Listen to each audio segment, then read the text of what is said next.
नमस्कार मित्रांनो. तर आज आपण आलो आहे काहीतरी वेगळं एक्सप्लोअर करायला. तर आपण आहे कोकणात. तर कोकणात भात शेती केली जाते. त्याच्या व्यतिरिक्त भात शेती कापणी झाल्यावर मोस्टली आपण इथे काय करत नाही. पण आता आज आपण काहीतरी वेगळं एक्सप्लोअर करणार आहोत.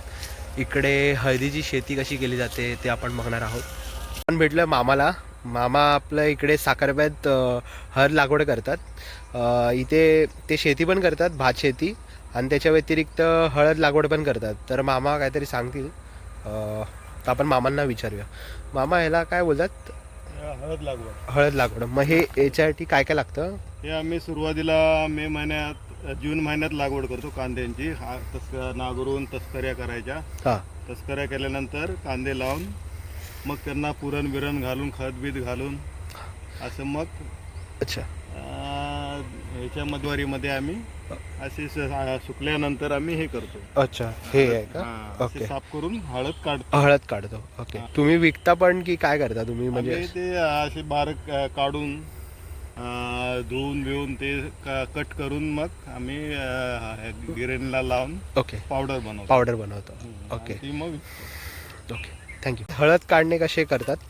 तर ही आहे हळद. मामा सांगा. अशा पद्धतीने आम्ही हळद काढतो. हे बाजूला करतो हां.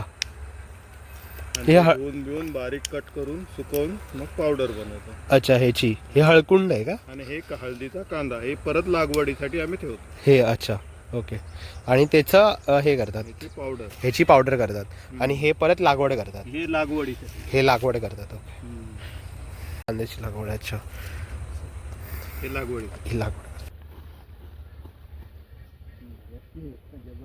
हां.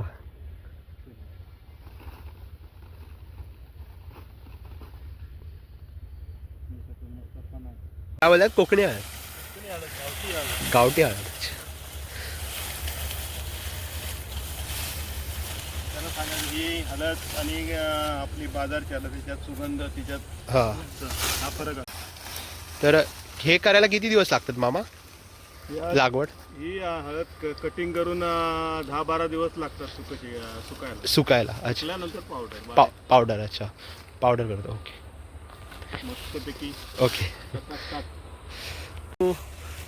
आपण पाहिली आहे की हळदीची लागवड कशी केली जाते. मुंबईला ऑर्गॅनिक हळदच्या नावावर भेसळ केलेली हळद विकली जाते. पण ही खरी हळद आहे जी इथे शेतीत पिकवली जाते. आणि ही ऑर्गॅनिक हळद आहे. तर तुम्हालाही कोणाला ऑर्डर करायचं असेल तर मामांचा नंबर मी डिस्क्रिप्शनमध्ये देतो. तुम्ही कॉन्टॅक्ट करा त्यांना, ते पाठवतील तुम्हाला. आणि अजून पुढेही अशा आपण वेगवेगळ्या गोष्टी एक्सप्लोअर करणार आहोत. तर चॅनलला नवीन असाल तर नक्की सबस्क्राईब करा.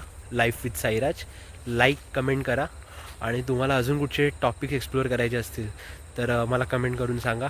मी नक्कीच ते कवर करायचं ट्राय करेन.